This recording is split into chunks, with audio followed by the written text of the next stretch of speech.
Hello everyone, welcome to BNP Sport. Des rapports récents du club et les propres commentaires de Laporta dans les médias indiquent clairement que la première priorité du président est de convaincre Xavi de revenir sur sa décision de continuer à travailler en tant qu'entraîneur-chef de l'équipe au-delà de cette saison. Cependant, Xavi n'a pas encore pris de décision, et plusieurs conditions devront être remplies s'il veut être convaincu de revenir sur sa parole. Dans un tel contexte, Barcelone devra garder ses options ouvertes et continuer à travailler pour trouver un candidat approprié si Xavi décide finalement de partir. Selon Sport, l'un des candidats susceptibles de remplacer Xavi en tant qu'entraîneur-chef de Barcelone est l'actuel manager de l'Athletic de Barcelone, Rafa Marquez. La publication a exposé 7 raisons pour lesquelles Laporta le considère comme un bon candidat pour remplacer Xavi à Barcelone. Le fait que Marquez n'ait pas entraîné au plus haut niveau peut jouer en sa défaveur car il existe d'autres entraîneurs très expérimentés également liés au club catalan. Cependant, l'histoire de Laporta avec Barcelone montre qu'il a un bon œil pour les entraîneurs inexpérimentés. Il a nommé Pep Guardiola, qui avait seulement entraîné la filiale avant d'accepter le poste de première équipe et l'a vu constituer l'une des meilleures équipes du monde. De même, il avait également nommé avant lui Frank Rijkaard, qui a remporté la Ligue des Champions avec Barcelone, mais qui n'avait entraîné que le Sparta Rotterdam et avait été assistant de l'équipe nationale des Pays-Bas. Laporta a répété cette tendance en nommant Xavi Hernandez, qui n'avait entraîné Al-Sadd qu'au Qatar, avant de prendre le poste à Barcelone. Ainsi, on peut être très optimiste que si Laporta choisit Rafa Marquez, il s'avérera être un succès pour Barcelone.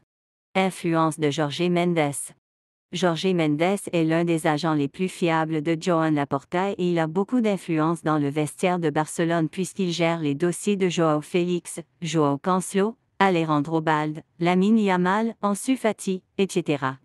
Rafa Marquez est également représenté par le super agent portugais, ce qui peut jouer en sa faveur lorsque Laporta prendra une décision à cet égard.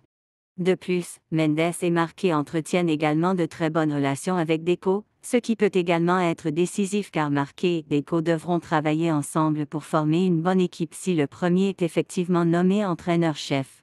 Relation Laporta-Marquez. Joan Laporta entretient de très bonnes relations avec Marquez, et cette association remonte à plusieurs années puisque c'était le premier mandat de l'actuel président Barcelone, lorsqu'il a amené Marquez comme joueur, étant l'une de ses premières recrues en 2003. Après s'être révélé un défenseur très décoré aux côtés de Carles Puyol, il reste impliqué dans le club et a soutenu Laporta lors de sa candidature aux dernières élections présidentielles. Après avoir été élu, Laporta a nommé Marquez comme entraîneur-chef de l'Athletic de Barcelone. Au cours de sa carrière de joueur, Marquez a pu absorber le style traditionnel de Barcelone dans son jeu tout en s'entraînant sous la direction de Frank Rijkaard et Pep Guardiola. Désormais, en tant qu'entraîneur, il reste fidèle à la même philosophie et utilise presque toujours la formation 4-3-3. Son style de jeu présente également d'autres caractéristiques traditionnelles de Barcelone, jeu de position, aile rapide et attitude offensive en général. Laporta est très satisfait du travail de Marquez avec l'équipe de jeunes. Comme cela a été le cas avec Xavi, qui n'a jamais hésité à utiliser les joueurs de l'Athletic de Barcelone, Rafa Marquez a également donné à plusieurs joueurs de la juvénile la chance de jouer avec son équipe. Il a non seulement donné des chances à Pau Cubarsí, Hector Fort et Marc Guiu, mais a également utilisé d'autres joueurs de la juvénile comme Marc Bernal, Noah Dervish, Pau Prime, etc. L'équipe du Barcelona Athletic a clairement fait un pas en avant avec Rafa Marquez à la barre. Lui, après une première saison décevante, l'équipe a montré des signes de progrès très encourageants. L'équipe n'est actuellement classée deuxième de la Primera Federación, à seulement un point du leader, le Deportivo de La Coruña. Le fait que l'équipe ait obtenu de si bons résultats malgré les problèmes de blessures, de convocation de l'équipe première et des convocations de l'équipe nationale, rend les réalisations de Marquez encore plus louables. Rafa Marquez a un style de leadership avec lequel il suscite beaucoup de respect dans le club et dans le vestiaire, sans avoir à faire beaucoup d'histoire. Il a montré cette caractéristique également en tant que joueur sur le terrain et en tant qu'entraîneur, Il essaie également de maintenir l'implication de ses joueurs en les consultant lors de la prise de décisions importantes.